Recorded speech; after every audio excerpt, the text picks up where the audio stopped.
안녕하세요. 이교시입니다. 우리 힘차게 시작하기로 해요. 자, 이번 시간에는 이제 여러분들이 성인 아이의 특징들을 이해하려고 하면 기본적으로 알아야 되는 이론들이 있어요. 그래서 인본주의하고 실존주의 이론을 간략하게 다룰게요. 그리고 성인 아이의 특징. 자, 성인 아이는 여기서 말하는 성인 아이는 성인이에요. 어른인데 미성숙한 아이처럼 행동하는 사람들을 성인 아이라고 해요. 한마디로 성격 장애자들이죠. 그러니까 성격 장애자들을 다른 말로 성인 아이라고 합니다. 자, 그러면 인본주의와 실존주의에 관해서 간략하게 살펴볼게요. 인본주의 심리학은 정신분석과 행동주의 이론의 부정적 인간관에 반대하면서 긍정적 인간관을 제시했어요. 자, 정신분석은 인간은 성욕의 무의식에 휘둘리는 존재로 본 거죠. 사실 이 성욕에 엄청난 또 그 휘둘림을 당하기는 해요. 하지만 긍정적인 면도 있는데 이것을 너무 부각을 시켰다라는 거죠. 또 행동주의는 인간은 로봇처럼 환경에 조작되는 존재로 본 거죠. 그러나 인본주의 심리학은 인간은 자기 실현 동기를 지닌 긍정적 존재라는 거예요. 여러분도 보세요. 여러분도 여기에 해당이 되잖아요. 내가 막 어린이집을 운영하고 상담소를 운영하고 너무너무 바쁠 거 아니에요. 그런데도 나의 꿈을 위해서, 나의 미래를 위해서 기꺼이 내가 도전해서 박사과정에 들어온 거잖아요. 그것만 봐도 인간은 굉장히 긍정적인 존재라는 거죠. 인간 중심 치료는 내담자의 자기 실현 경량성을 촉진하는 거, 이걸 굉장히 중시 여겨요. 그래서 치료자가 지녀야 할 세 가지 태도. 첫 번째는 무조건적인 긍정적 존중이에요. 어떤 사람도요, 변화 불가능한 사람은 없어요. 누구나 장점은 있고요, 강점은 있어요. 그래서 얼마든지 변화될 수 있기 때문에 무조건적 긍정적 존중을 하는 것. 두 번째는 공감적 이해. 세 번째는 진실함이에요. 진정성. 우리가 상담을 잘하는 사람은 뭐 어마무시한 뭐 학위가 있고 뭐 이런 사람이 상담을 잘하는 게 아니에요. 깊은 인간애가 있는, 상대방에 대한 인간애가 있는 사람은 상담을 잘해요. 그래서 그런 어떤 것들이 기반이 되어야 하는 거죠. 실존주의 철학의 기반을 둔 이제 심리학 이론이 실존주의 이론이에요. 자, 인간의 실존적인 조건이 있어요. 피하고 싶지만 피할 수 없는 것들이 있잖아요. 죽음이에요, 죽음. 죽음 여러분 피할 수 있나요? 이 세상의 모든 사람들은 아무리 젊어 보여도 아무리 내가 돈이 많아도 때가 되면 수명이 다 되면 사망하게 되어 있어요. 그래도 사망하는 방법이 여러 가지가 있죠. 교통사고 당해서 사망하는 경우도 있고요. 뜻하지 않은 어떤 그러니까 뭐 재난 또 아니면 뭐 암에 걸리거나 뭐 여러 가지가 있잖아요. 그중에서 그래도 암에 걸려서 사망하는 경우는 조금 다행이긴 하잖아요. 왜냐하면 내가 준비 기간을 갖잖아요. 그런데 갑자기 뭐 교통사고를 당했다든지 갑자기 재난을 당해서 뜻하지 않게 사망하게 되면 가족들의 아픔과 이런 것들은 또 상상 초월이잖아요. 근데 여하튼 이런 죽음이라든지 고독, 무의식 이런 거에 대한 자세가 개인의 성격과 정신병리에 영향을 준다라는 거죠. 자, 예를 들어서 내 가까운 지인이 사망을 했어. 예를 들어서. 그러면 내가 하루를 슬퍼할 수도 있고 일주일을 슬퍼할 수도 있고 뭐 한 달 뭐 이렇게 뭐 몇 개월은 슬퍼할 수 있어요. 그런데 1년이 지나도 2년이 지나도 3년이 지나도 이 슬픔을 잊지 못하고 아예 그냥 시체 옆에서 자고 있다. 이거 뭘까요? 편집성 인격장애예요. 때가 되면 잊을 수 있어야 돼. 그래서 애도 작업은 짧게 하는 게 좋아요. 그리고 내가 건강하게 삶을 영위하는 게 좋죠. 그런데 그런 것들, 여하튼 이런 거에 내가 집착되어 있거나 갇혀 있는 것들은 이제 정신병리로 이어지는 거예요. 대표적인 학자가 롤로 메이, 그리고 빅토르 프랑클, 그리고 여러분들이 잘 알고 있는 얄로미즈. 이런 분들이 대표적인 실존주의 학자예요. 실존주의 치료 목표는 자신의 실존적 조건에 대한 인식을 증가시켜 삶을 주체적으로 선택하고 책임지는 진실한 인간이 되도록 조력하는 거예요. 내 삶의 주인은 누구일까요? 나라는 거예요. 그러니까 내 삶의 주인이 돼서 내가 선택을 하고 내가 선택한 것은 책임을 지어야 하는 거죠. 내가 결혼했어요? 그럼 결혼한 거에 대한 책임을 지어야 하는 거예요. 내가 아이를 낳았어요? 그러면 나는 부모로서 책임을 지는 것이 당연하다라는 거죠. 나 책임지기 싫어요? 결혼하지 말아야 되는 거죠. 인간이라는 존재는 내가 선택을 했으면 선택한 거에 대해서 책임을 지는 것이 진실한 인간이라는 거예요. 자, 실존적 조건, 죽음, 자유와 책임, 고독, 무의식에 용기 있게 직면하고 수용하도록 돕는 거예요. 저는 20대 후반대인가 이렇게 이렇게 강의를 많이 하니까 이 목 상태가 계속 이렇게 이거 목소리가 새고, 이거 뭐라 그러지? 목소리가 쉬고, 아니 뭐라 그러죠? 목소리가 갈라지고 이게 목소리가 조금 이상해지는 거예요. 그래서 병원에 가서 이렇게 진단을 받았는데 이거 더 검사를 해봐야겠지만 갑상선일 수도 있겠다. 그리고 아주 심하면 이거 일찍 사망할 수도 있다는 얘기를 들은 거예요. 근데 제가 너무 놀란 거예요.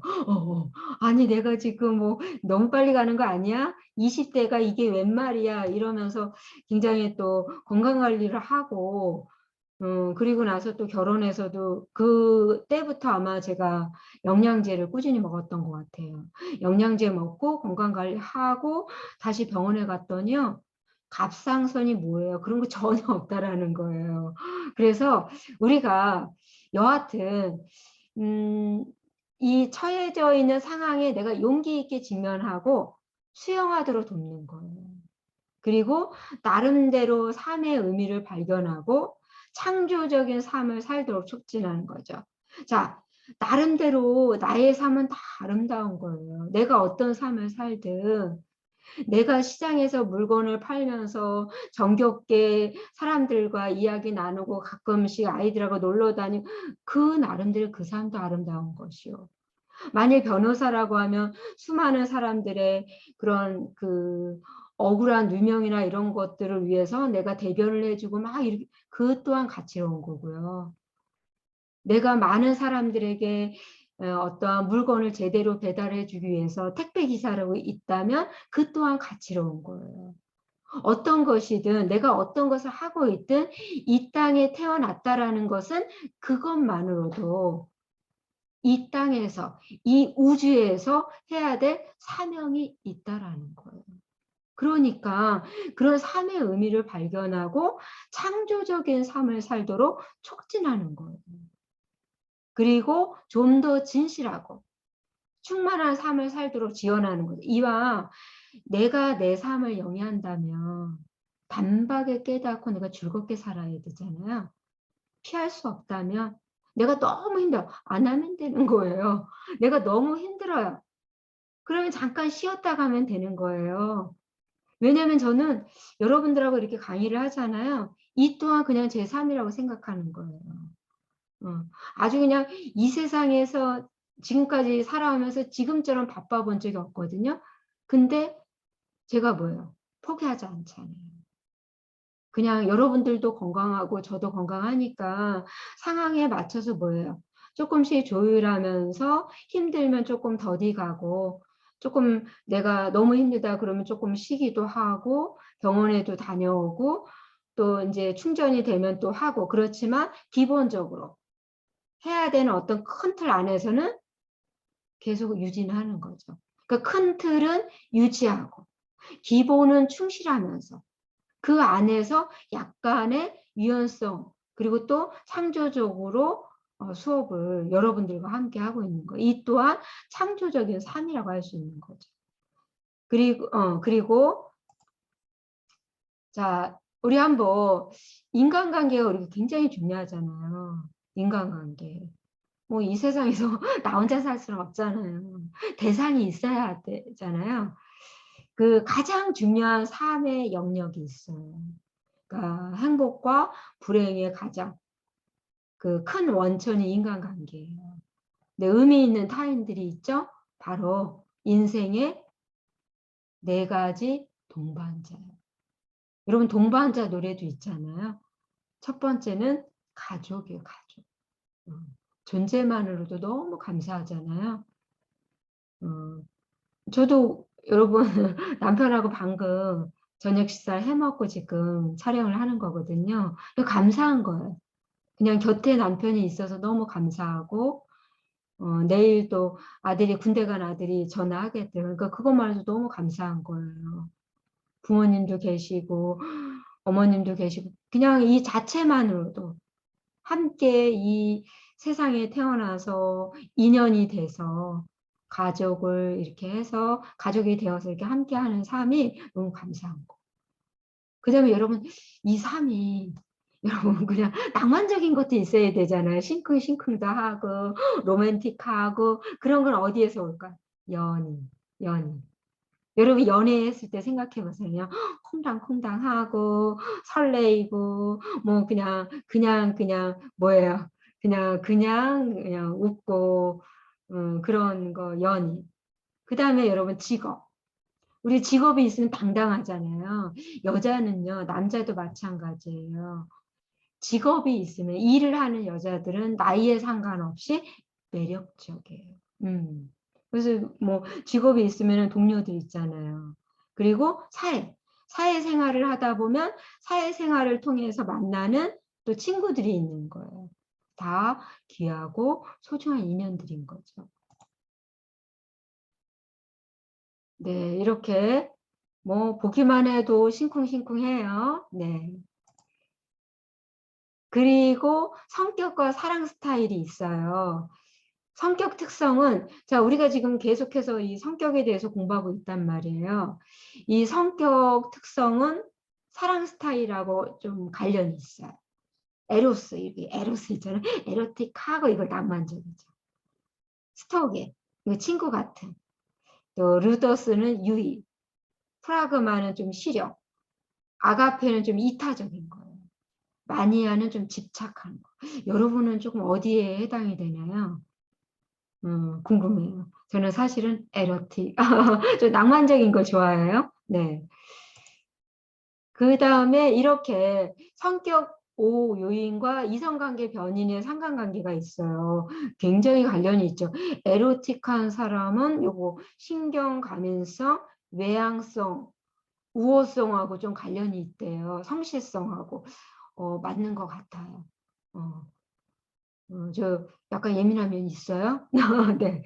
그리고 루더스는 요거 신경감인성, 우호성, 요거 성실성. 그리고 여기 한번 볼게요. 아 이게 저 사실 에로스도 있지만 요 친밀감도 중요해요. 친밀감. 제가 이거 보고 바로 찍은 건 아니에요. 이 친밀감을 중시 여기는 그러니까 사랑에 있어서 이렇게 그 친밀한 거 있잖아요. 그 사랑에 5가지 요소가 있거든요. 사랑에 그 5가지 요소가 우리가 왜 그런 거 있잖아요. 사랑을 느낄 때 보여주는 언어들이 있어요. 사랑의 5가지 언어. 첫 번째는 내가 예를 들어서 누군가를 좋아해요. 사랑해요. 그럼 언어로 표현하는 사람이 있잖아요. 나는 당신 좋아요. 꿀 떨어지게 좋아요. 이렇게 언어로 표현하는 사람이 있고 선물하는 사람이 있죠. 왠지 그 사람이 좋으면 뭔가를 선물하는 사람이 있고 또 서비스 제공하는 사람이 있죠. 서비스. 그 사람을 위해서 뭐 어깨를 주물러 준다든지 구두를 닦아준다든지 뭐 이렇게 또 내가 상대방을 좋아하면 질적인 시간을 공유하는 걸 좋아하는 사람이 있죠. 요즘에 너무 아름답잖아요.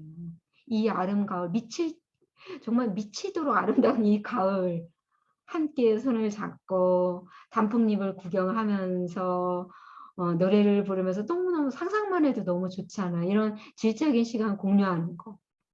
그리고 5번째, 남자들이 전 세계적으로 모든 남자들이 좋아하는 1위 스킨십이에요. 스킨십. 근데 이 5가지 언어가 사랑의 언어이고요. 이게 친밀감을 느낄 때 보여주는 거예요. 근데 사람마다 그게 좀 다르긴 해요. 선호하는 게요.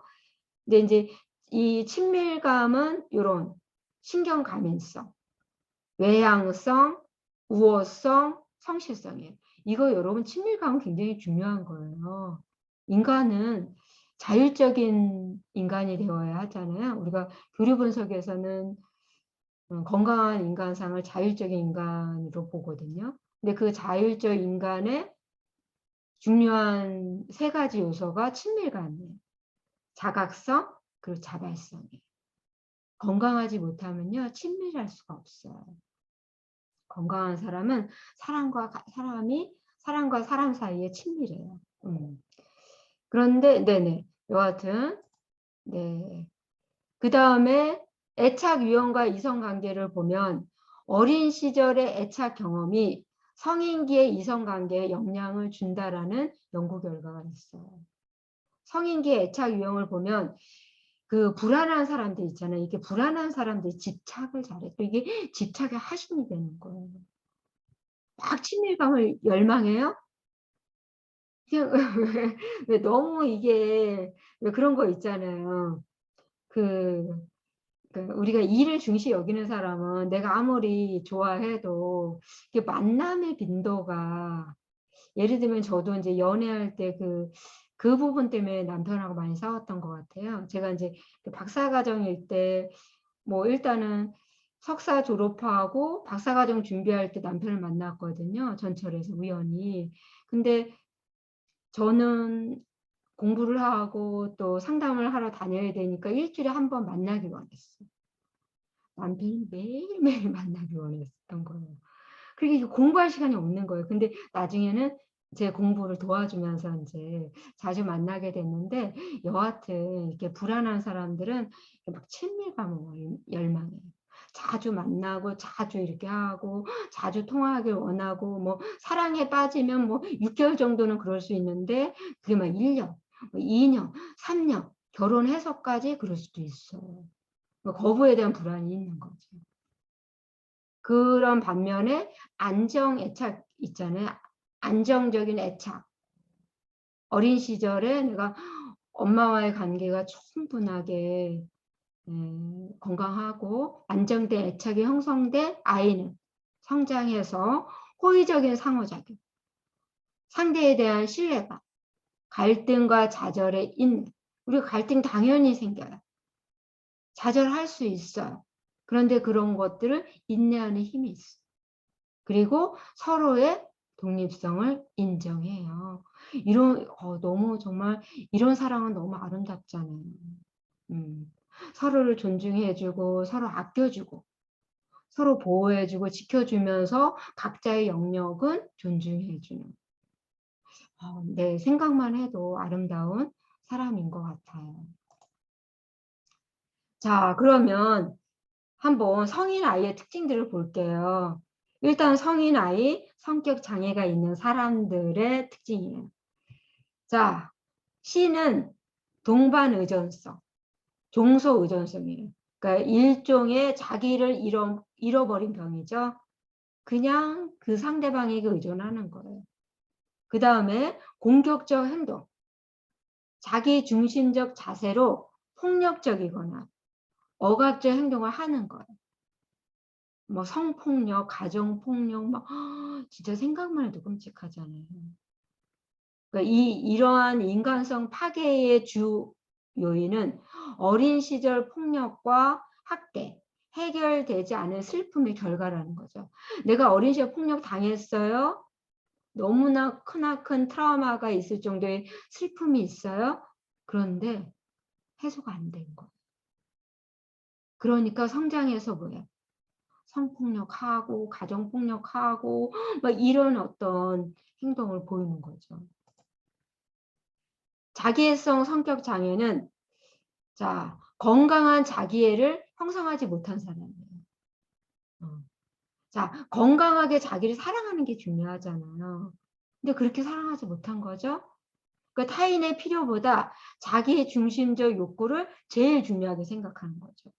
때로는 여러분 다른 사람도 고려해야 되잖아요. 내가 정말 원해도 상대방이 그걸 싫어하면 하지 말아야 되잖아요.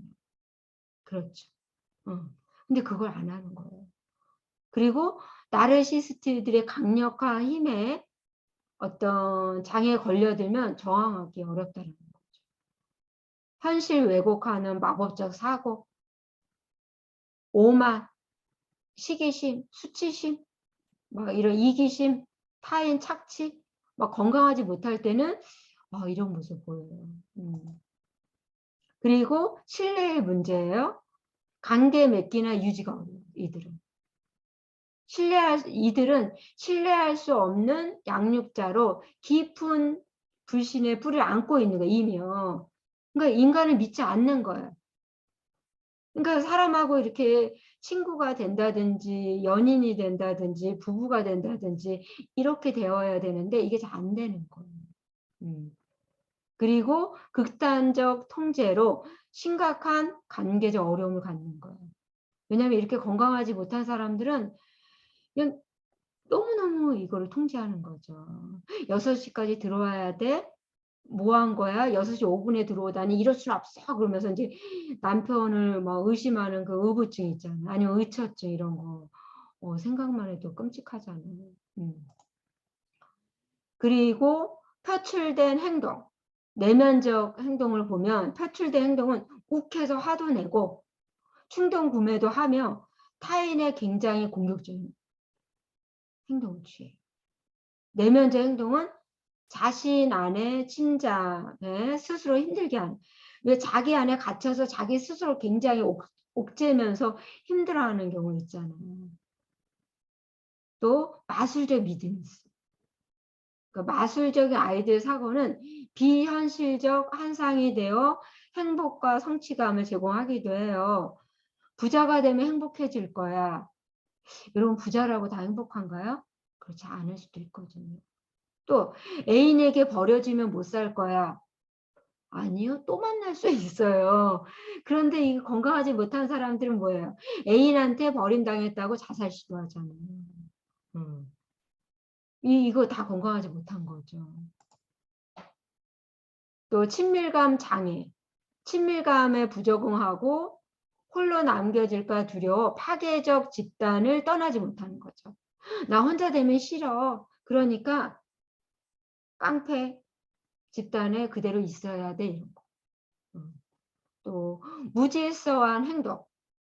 자, 교육이나 훈련받지 않고 통제되지 않은 본능 덩어리로 행동하는 거예요. 저 사람이 인간 맞아 할 정도로 왜 절제되지 못하는 사람들 있잖아요. 막 나가는 사람들 있잖아요.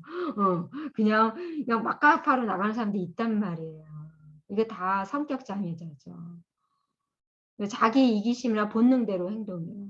막 새치기 하고 공공장소에서 침 뱉고 담배 피고 타인 무시하고 막 이런 진짜 정말 진짜 품격이 없는 그런 사람들이죠. 그리고 중독적 강박적 행동이에요. 중독적인 활동은 1.